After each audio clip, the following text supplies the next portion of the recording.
નમસ્તે વિદ્યાર્થીઓ. વિષય વાણિજ્ય પત્રવ્યવહાર અને સેક્રેટરીયલ પ્રેક્ટિસ એસપીસીસીમાં એ આપણે બીજો ભાગ એનું 7મું યુનિટ એટલે કે છેલ્લું યુનિટ શેર મૂડી અને શેરના પ્રકારો એનો અભ્યાસ કરતા હતા. શેર મૂડી કોને કહેવાય એનો આપણે અભ્યાસ કર્યો. શેર મૂડીના આપણે જુદા જુદા પ્રકારો એ પણ જોયેલા. હવે આપણે શેરના પ્રકારો એટલે કે ટાઈપ્સ ઓફ શેર બરાબર એનો અભ્યાસ કરતા હતા અને એમાં પણ આપણે જે ઇક્વિટી શેર છે બરાબર એનો અભ્યાસ કરેલો. જ્યારે આપણે માલિકીનું મૂડી ભંડોળ અને ઉછીનું મૂડી ભંડોળ એટલે કે બીએની અંદર 8મો પાઠ ધંધાકીય મૂડીના પ્રાપ્તિ સ્થાનો તેનો અભ્યાસ કરતા હતા ત્યારે ઇક્વિટી શેર, પ્રેફરન્સ શેર, રાખી મૂકેલી કમાણી અથવા તો નફાનું ધંધાની અંદર પુનઃ રોકાણ, પછી આ માલિકીના ભંડોળની વાત કરી ઇક્વિટી શેર, પ્રેફરન્સ શેર, પછી ઉછીનું નાણાં ભંડોળ એની અંદર પણ આપણે ડિબેન્ચર છે, બોન્ડ છે, લોન છે, જાહેર થાપણો છે વગેરેનો અભ્યાસ કર્યો. હવે જે માલિકીનું નાણાં ભંડોળ છે એની અંદર શેર હોલ્ડરો ઇક્વિટી શેર અને પ્રેફરન્સ શેર એનો સમાવેશ થાય છે. એમાં આપણે શેર કોને કહેવાય એ બધું જોયેલું. ત્યાર પછી પાછો આપણે આ પાઠની શરૂઆત કરી ત્યારે પણ મેં સમજાવેલું કે શેર કોને કહેવાય અને એના વિશે આપણે વિગતવાર અભ્યાસ કર્યો. જે કંપની ધારો છે 2013નો તે પ્રમાણે શેર કોને કહેવાય એ પણ જોયેલું કે કંપનીની જે જરૂરિયાતની મૂડી છે બરાબર એ કંપનીની જરૂરિયાતની મૂડીનો એક નાનકડો અંશ, નાનકડો હિસ્સો, નાનકડો ભાગ એને શેર કહેવામાં આવે છે. કંપની એ શેર બહાર પાડે છે, જાહેર જનતા બરાબર એ આ પ્રકારના શેર ખરીદે છે અને કંપનીને નાણાં પૂરા પાડે છે અને આ નાણાંમાંથી એ કંપની વિકસે છે, કંપની ચાલે છે. તો આ આપણે જોયેલું શેરના પ્રકારો બરાબર. હવે પ્રેફરન્સ શેર અને ઇક્વિટી શેર એ મુખ્યત્વે બે શેરના પ્રકારો છે. એ બંને વચ્ચે પણ ડિફરન્સ છે બરાબર. જે આપણે ઓલરેડી જે વાણિજ્ય વ્યવસ્થા અને સંચાલનમાં જે 8મું યુનિટ છે ધંધાકીય મૂડીના પ્રાપ્તિ સ્થાનો એની અંદર છેલ્લો પ્રશ્ન એ જોયેલો બરાબર. માલિકીના ભંડોળો અને ઉછીના ભંડોળો એ તફાવત. અને એની પહેલાં એ જ્યારે આપણે માલિકીના ભંડોળો ભણતા હતા એની અંદર જે આપણે પ્રેફરન્સ શેર મૂડી, ઇક્વિટી શેર મૂડી અને રાખી મૂકેલી કમાણી પૂરું કર્યું પછી તમને ઇક્વિટી શેર અને પ્રેફરન્સ શેર વચ્ચેનો તફાવત ઓલરેડી આપેલો હતો અને એ આપણે ઓલરેડી ભણેલા છીએ. ફરી પાછો આપણે તફાવત પણ એ અહીંયા ભણવાનો થશે, પરંતુ તે પહેલાં આપણે પ્રેફરન્સ શેરનો અભ્યાસ કરવો પડશે. ઇક્વિટી શેર આપણે આની અગાઉના એક લેક્ચરમાં, વિડીયો લેક્ચરમાં આપણે ઇક્વિટી શેરનો અભ્યાસ કર્યો. સામાન્ય ઇક્વિટી શેર કોને કહેવાય એના આપણે લક્ષણો જોયેલા. અન્ય ઇક્વિટી શેર એની અંદર પણ આપણે જોયેલા વિવિધ પ્રકારના હકો અનુસાર 2 પ્રકારો પાડેલા. સ્વેટ ઇક્વિટી શેર કે જે વિશિષ્ટ કર્મચારીઓ, વિશિષ્ટ લાયકાત ધરાવતા કર્મચારીઓ એને એના જે વળતરના સ્વરૂપમાં બદલામાં રોકડ વેચ સિવાય આપવામાં આવે તેને સ્વેટ ઇક્વિટી શેર કહેવામાં આવે છે અને આને કહેવાય છે ઇક્વિટી શેર. આ 3 પ્રકારો આપણે ઇક્વિટી શેરના જોયેલા.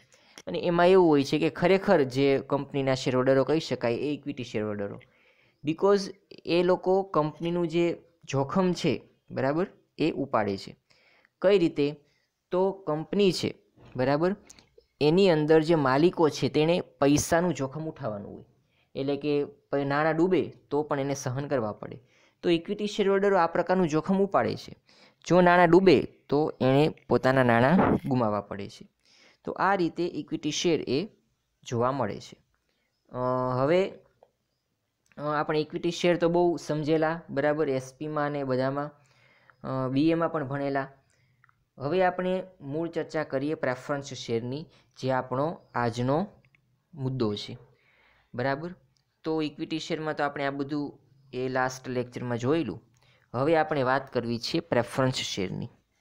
હવે જુઓ, પ્રેફરન્સ શેરને ઇંગ્લિશમાં પણ પ્રેફરન્સ શેર જ કહેવામાં આવે છે, કારણ કે પ્રેફરન્સ છે બરાબર એ એક અંગ્રેજી શબ્દ છે અને પ્રેફરન્સનો અર્થ એવો થાય છે કે પસંદગી બરાબર. આપણે પૂછીએ છીએ કોઈ વ્યક્તિને કે ભાઈ તારી પહેલી પ્રેફરન્સ તું કોને આપ, એટલે કે તું પ્રથમ પસંદગી કોને આપ બરાબર. માનો કે આપણે ઘણી બધી વસ્તુઓ હોય એમાંથી આપણે કોઈ ક્રમ આપવાનો હોય કે સૌથી પહેલાં હું આને પસંદ કરીશ, ત્યારબાદ આને, તો તમે પ્રેફરન્સ આપો છો, એટલે કે પસંદગી આપો છો, બરાબર, કે આ તમારું પ્રેફરન્સ છે, એટલે કે પસંદગી કરવી. પ્રેફરન્સ એટલે તમે કોને પ્રાધાન્યતા આપો છો, કોને પ્રાથમિકતા આપો છો, એને પ્રેફરન્સ કહેવાય. તો જુઓ, હવે કંપની જ્યારે શેર છે એના ઉપર ડિવિડન્ડ એટલે કે વ્યાજ જાહેર કરે, તો વ્યાજ પહેલાં કોને આપવું એ નક્કી કરશે. તો પહેલાં વ્યાજ જેને આપવામાં આવે એને કહેવાય છે પ્રેફરન્સ શેર હોલ્ડરો, બરાબર. એટલા માટે જ આ પ્રકારના શેરને પ્રેફરન્સ શેર કહેવાય છે. એની વ્યાખ્યા જ કહી દે છે કે જે ઇક્વિટી ઉપર ડિવિડન્ડ જાહેર થાય છે, શેર ઉપર જે ડિવિડન્ડ જાહેર થાય છે, એ નાણાં સૌ પ્રથમ જેને ચૂકવવામાં આવે, સૌ પ્રથમ જેને નાણાં ચૂકવવાનું, ડિવિડન્ડ ચૂકવવાનું કે નાણાં પરત કરવાનું પસંદગી આપવામાં આવે એને કહેવામાં આવે છે પ્રેફરન્સ, બરાબર. એટલે કે એ શેર હોલ્ડરોની તમે પ્રથમ નાણાં ચૂકવવા માટે પસંદગી કરો છો, એટલા માટે એને કહેવામાં આવે છે પ્રેફરન્સ, બરાબર. તો આ રીતે પ્રેફરન્સ એ ખૂબ જ અગત્યનો શબ્દ છે. ઇંગ્લિશમાં પણ એને પ્રેફરન્સ જ અને ગુજરાતીમાં એ જ કહેવામાં આવે છે. પ્રેફરન્સ એટલે પસંદગી કરવી. આને બીજી ભાષામાં પસંદગીના શેર પણ કહેવામાં આવે, કારણ કે તમે અહીં શેર હોલ્ડરોની નાણાં પરત કરવા માટે અને ડિવિડન્ડ ચૂકવવા માટે પસંદગી કરો છો, કે પહેલાં કોને નાણાં ચૂકવવા એ તમે પસંદગી કરો છો, અને આને કહેવામાં આવે છે પ્રેફરન્સ શેર. હવે આપણે આટલી પ્રાથમિક ચર્ચા ઉપરથી તમને ખ્યાલ આવી જાય કે જે શેર હોલ્ડરો છે એને ડિવિડન્ડ પહેલાં આપી દેવાનું, એને નાણાં પણ પરત પહેલાં કરી દેવાના. કોની પહેલાં? તો કે ઇક્વિટી શેર હોલ્ડરોની પહેલાં. એને કહેવામાં આવે છે પ્રેફરન્સ શેર, પ્રેફરન્સ શેર મૂડી અને પ્રેફરન્સ શેર હોલ્ડરો, બરાબર. હવે આપણે ટેક્સ્ટબુકમાં પણ આ જ આપેલું છે એ જોઈએ. તો એનો અર્થ આપેલો છે, જે શેર પર કંપનીના નફામાંથી ઇક્વિટી શેર પર ડિવિડન્ડ ચૂકવતા પહેલાં ડિવિડન્ડ મેળવવાનો હક હોય અને જ્યારે કંપનીનું વિસર્જન થાય ત્યારે ઇક્વિટી શેર મૂડી પરત કરતાં પહેલાં મૂડી પરત મેળવવાનો હક હોય તેને પ્રેફરન્સ અથવા તો પસંદગીના શેર કહે છે, બરાબર ને. કે જે શેર ઉપર એ કંપની જ્યારે નફામાંથી ડિવિડન્ડ એ જાહેર કરે છે, તો સૌ પહેલાં ડિવિડન્ડ કોને ચૂકવવું? તો કે ઇક્વિટી શેર હોલ્ડરોને પછી, પરંતુ પહેલાં એ જે શેર હોલ્ડરોને ડિવિડન્ડ ચૂકવવામાં આવે તેને કહેવામાં આવે છે પ્રેફરન્સ શેર, બરાબર. બીજી રીતે કહીએ તો નાણાં પરત કરવાની વાત આવે, કંપનીએ જે શેર મૂડી દ્વારા નાણાં મેળવેલા છે એ નાણાં પરત કરવાની વાત આવે, તો સૌ પ્રથમ નાણાં કોને પરત કરવા? તો જે શેર હોલ્ડરોને સૌ પ્રથમ એટલે કે ઇક્વિટી શેર હોલ્ડરોની પહેલાં નાણાં પરત કરવામાં આવે તેને કહેવામાં આવે છે પ્રેફરન્સ શેર મૂડી અથવા તો પ્રેફરન્સ શેર. અને પ્રેફરન્સ શેર મૂડી છે, બરાબર, એને પસંદગીની શેર મૂડી અથવા તો પ્રેફરન્સ શેરને પસંદગીના શેર પણ કહેવામાં આવે છે. તો હવે અહીંયા તમને પ્રેફરન્સ શેર મૂડીનો અર્થ એ આ રીતે આપેલો છે, બરાબર. જે મેં સમજાવ્યું એ જ અહીંયા લખેલું છે અને એ જ તમારે યાદ રાખવાનું છે અને એ જ તમારે પેપરમાં લખવાનું છે. હવે વાત કરવી છે કે પ્રેફરન્સ શેરની લાક્ષણિકતાઓ, પ્રેફરન્સ શેરના લક્ષણો અથવા તો પ્રેફરન્સ શેરનું સ્વરૂપ. હવે પહેલું જ લક્ષણ આપેલું છે કે ડિવિડન્ડ. તો જુઓ, સ્વાભાવિક જ છે, હમણાં આપણે એના અર્થમાં જોયેલું કે ડિવિડન્ડ પ્રાપ્ત કરવાનો પ્રથમ અધિકાર છે એને મળે છે. કંપની એ જ્યારે શેર ઉપર એ ડિવિડન્ડ જાહેર કરે છે ત્યારે સૌ પ્રથમ ડિવિડન્ડ છે એ પ્રેફરન્સ શેર હોલ્ડરને ચૂકવવામાં આવે, ત્યારબાદ ઇક્વિટી શેર હોલ્ડરોને ડિવિડન્ડ ચૂકવવામાં આવે છે. વળી પ્રેફરન્સ શેર હોલ્ડરો છે એને ડિવિડન્ડનો દર પણ નક્કી હોય કે ભાઈ 10%ના પ્રેફરન્સ શેર. તમે એકાઉન્ટ્સ જ્યારે ભણશો, એટલે કે અત્યારે પણ 11મામાં પણ ભણો છો અને 12મામાં, ત્યારે તમારે જે પ્રેફરન્સ શેર મૂડી લખો ને તો એની સાથે તમારે ટકાવારી લખવી પડશે કે ભાઈ 10%ની પ્રેફરન્સ શેર મૂડી અથવા તો 15%ની પ્રેફરન્સ શેર મૂડી. પણ ઇક્વિટી શેર મૂડીમાં તમે એવું કંઈ નહીં લખો, કારણ કે એમાં ડિવિડન્ડનો દર નિશ્ચિત નથી. હવે હું એમ કહું કે 10%ની પ્રેફરન્સ શેર મૂડી, તો ડિવિડન્ડનો દર છે એ 10% છે, બરાબર. જ્યારે ઇક્વિટી શેર મૂડીમાં આવું કંઈ જ એ લખવાનું થાય નહીં. તો આ વાત કરી ડિવિડન્ડની, કે જેમાં ડિવિડન્ડ ચૂકવવાનો જે હક છે એ સૌ પ્રથમ પ્રેફરન્સ શેર હોલ્ડરોને મળે છે અને ડિવિડન્ડનો દર પણ છે એ નિશ્ચિત હોય છે, એટલે કે નક્કી હોય છે.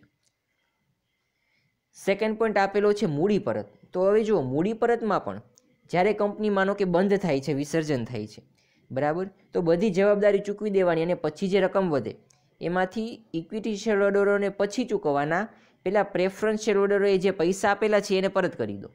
પછી જો પૈસા વધે ને તો તમારે ઇક્વિટી શેરહોલ્ડરોને ચૂકવવાના. તો આ રીતે મૂડી પરત મેળવવાનો હક પણ એ તેને પ્રથમ મળે છે. પછી આપેલું છે કે મતાધિકાર. તો જુઓ, પ્રેફરન્સ શેરહોલ્ડરો છે એ માત્ર તેના હિત સાથે સંકળાયેલ બાબતોમાં જ મત આપી શકે.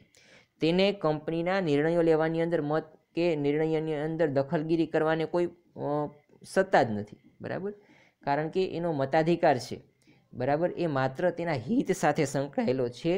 કંપનીના નિર્ણયોમાં માત્ર એ ઇક્વિટી શેરહોલ્ડરો કે જે ખરેખર જોખમ ઉઠાવે છે. બરાબર, પ્રેફરન્સ શેરહોલ્ડરો તો સેફ છે. બરાબર, સેફ એટલા માટે છે કારણ કે એ લોકો એ નાણાં પરત મેળવવા માટે એ પસંદગી પામે છે અને ડિવિડન્ડનો દર પણ નિશ્ચિત છે કે ભાઈ આટલું તો એને વ્યાજ મળશે. પણ ઇક્વિટી શેરહોલ્ડરને બધું જોખમ. પ્રેફરન્સ શેરહોલ્ડરોને ડિવિડન્ડ કે મૂડી પરત થઈ જાય પછી પૈસા વધે ને તો ઇક્વિટી શેરહોલ્ડરોને મળે. એટલા માટે ઇક્વિટી શેરહોલ્ડરોને એ જે કાંઈ નિર્ણયો કંપનીના લેવાના હોય, મત આપવાનો હોય, એનો વિશેષ કે વિશિષ્ટ અધિકાર છે. બરાબર, એ પ્રાપ્ત થાય. પ્રેફરન્સ શેરહોલ્ડરોને આવો મતાધિકાર એ વિશેષ પ્રમાણમાં પ્રાપ્ત નથી થતો. પછી આપેલું છે પસંદગી.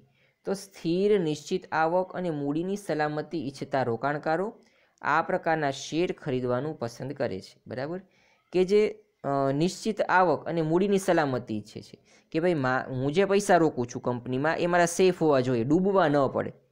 બરાબર, અને સ્થિર એટલે કે મને દર મહિને કે દર વર્ષે એટલું વ્યાજ તો મળવું જ જોઈએ અને એની આવક પણ નિશ્ચિત હોય. આવા રોકાણકારો હોય, માનો કે મારે 10 લાખ રૂપિયાનું રોકાણ કરવું છે કંપનીમાં, તો હું એવું ઈચ્છું કે ભાઈ મારા નાણાં સેફ રહે, 5 વર્ષ કે 10 વર્ષ પછી મારા નાણાં છે ઘટવા ન પડે, મને નિશ્ચિત દરે વ્યાજ પણ મળવું પડે. બરાબર, તો આ રીતે જો હું ઈચ્છતો હોય તો મારે શું કરવું પડે? તો પ્રેફરન્સ શેર ખરીદવા પડે.